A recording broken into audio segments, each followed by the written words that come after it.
You ever sit in a place where everyone looks at you like you're a mistake, like you wandered into a world you got no right to touch? That's how it was that morning for me, sitting quiet in 9F, clutching my ragged old bag, head down so low I was half invisible. You know what I mean? The kind of invisible that makes people comfortable enough to talk trash right in front of you. The steward shot me a look like, this one should be back in coach. And a passenger, maybe he's somebody in his world. A suit that shines like money leaned over. That seat's for people who matter. It stung, but I kept still, holding it together, waiting for the plane to just get moving, hoping nobody noticed how my shoes were coming apart or how my hair fell in a mess over my eyes. Then the cabin lights flickered, the kind of flicker that makes you sit up a little straighter, and the captain's voice, cold as a winter dawn, crackled out over the intercom. Echo 19, if you're still alive, respond. For a second, nobody in the rows seemed to breathe, but something in me snapped awake. My eyes burned like I'd been rebooted, and yeah, you could say I didn't look like I belonged there, hoodie fraying at the collar, pants wrinkled, sneakers practically talking, but right then, nobody in that first-class cabin mattered more than me. Across the aisle, the businessman, navy suit, shiny cufflinks, sizing me up like he could price me out of the seat, whispered to his neighbor's silk scarf, Prada glasses, who let her up here? She giggled. Probably boarded the wrong flight. Another guy in a cashmere sweater, hair slicked with enough gel to hold up a sail, smirked. Hey, sweetheart, your brother know you took his hoodie? The laughter circled, waiting for me to shrink. But I didn't. I just lifted my chin and looked him dead in the eye, let him feel the cold. The laughter stalled just a bit, and he turned back to his screen. Not a minute later, the attendant with the practiced smile stopped at my row, voice polite but sharp. Ma'am, for the comfort of our other guests, you'll need to move to the back. No drama, just nodded, grabbed my bag, stood up. As I passed, navy suit shook his head, said, that's more like it, just loud enough for the snickers to start again. I made my way past their judgments, felt them all land, but I didn't break, just settled into a seat by the bathroom. Engines rattling, air thick with cleaner and something sour. Teenage girls a few rows up started in. Bet her hoodie's thrifted. Snap a quick photo for their socials. She's probably homeless or something, her friend typed. I watched clouds drift outside, thumb tracing the rip in my bag, remembering things that had nothing to do with them. The plane rolled down the runway, engines roaring, and I opened my battered laptop keys, sticky, screen scratched. I got to work, fingers flying. But folks around me saw only what they wanted to see. What's she doing with that thing? Polo shirt, gold watch, said to his wife, nails fire, engine red. She trying to hack the plane? The line carried down the aisle. Blazer lady leaned over, voice loud. Miss, that laptop's gonna catch fire. Snickers again, laughter louder this time. I closed it halfway, made them quiet down. Sometimes, silence says more than any comeback. They weren't done, though. Next thing, the lead attendant and her clipboard show up. Ma'am, you need to shut that down now. She had the kind of tone that says she's used to being obeyed. I looked up, kept my voice flat. I'm not doing anything wrong. She wasn't ready for that. It's a safety issue. Shut it down, or we'll have to take it. I closed it, slid it away. Didn't give them a show. Meanwhile, the teenage girl's video was already flying around online. Weird woman on flight. Someone check her bag. Comments piling up. Who is she? Why is she here? But I just sat, steady as I could manage. My jaw set, back straight, maybe not rattled, not yet. Then the plane hit turbulence, just a shiver, but I heard it different, like something waking up in the bones of the machine. A man in a pinstriped suit, tipsy from airport whiskey, called out, "You gonna fix that laptop, or just keep pretending you're important?" The whole cabin went dead quiet. I turned to him. I'm not pretending. That cut sharper than I expected. He shrank back, murmured, faded away. In the cockpit, the captain stared at his screen. My name, Evelyn Monroe, it up in red. Classified. Do not record. His co-pilot asked what it meant. The captain picked up the secure line. This is Flight 407. Need confirmation on passenger, Evelyn Monroe. Static. Then, she's not supposed to be on board. She was declared Kia 5 years ago. The captain's hand shook. Alert flashed, Echo 19 emergency reactivation. If I was alive, this flight wasn't going to be normal. Cabin lights flickered again. People murmured, nervous. I slid a small notebook from my bag, scribbled a note, tucked it in my pocket. A new flight attendant, Gary, spotted it, voice wary, "Ma'am, what are you writing?" Nearby, a woman whispered, "She's plotting something." I shut the notebook. "Just notes." He hovered, but something in my look pushed him back.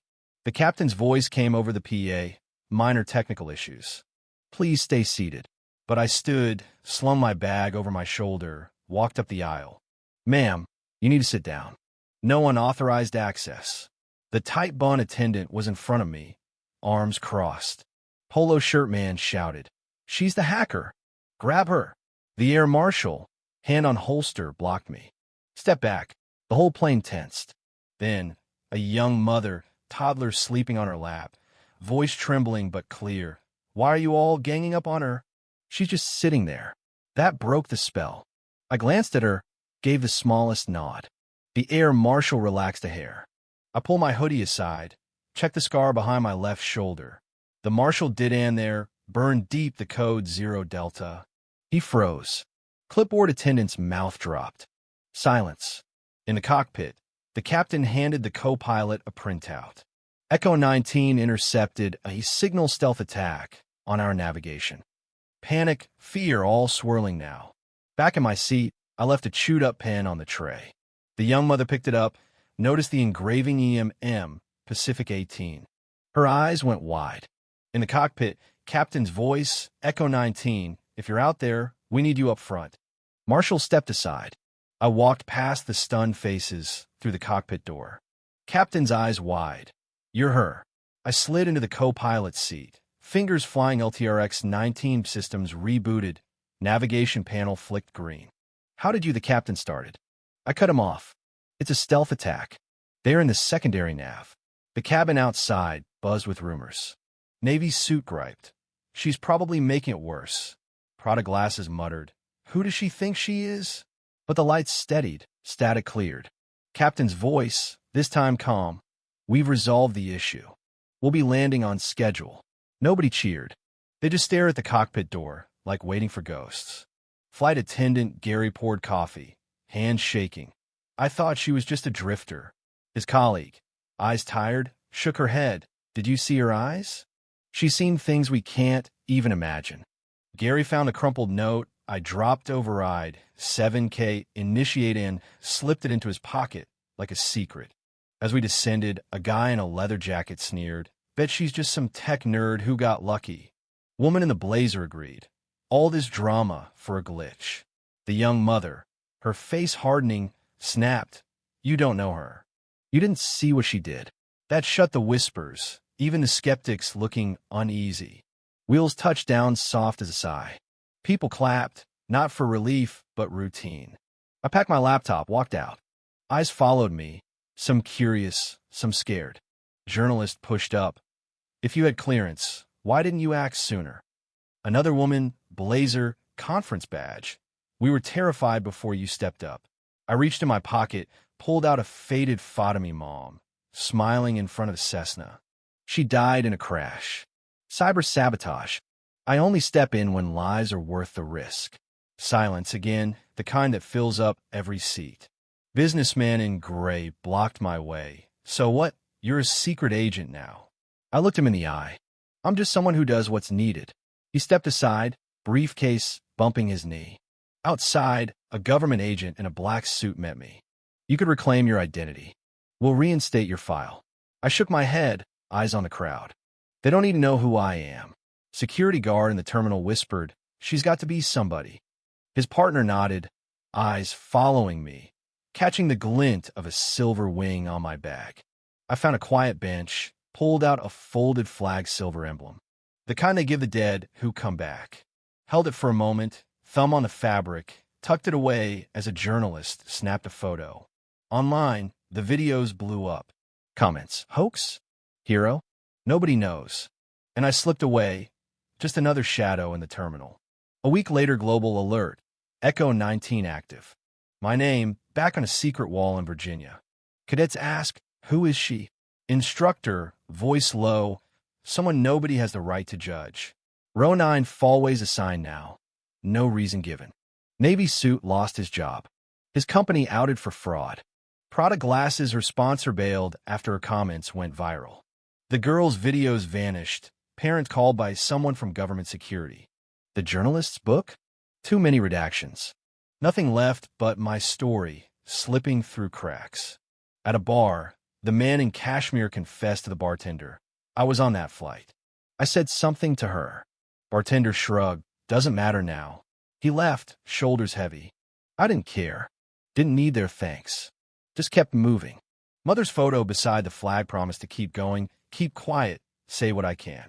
You ever feel that weight judged, dismissed, pushed aside, but you kept going? You held your ground. Maybe you weren't wrong. Maybe you're not alone. So, tell me where you're watching from. Drop a comment. Follow along. Let's walk together through heartbreak, betrayal, and maybe, just maybe, a little redemption.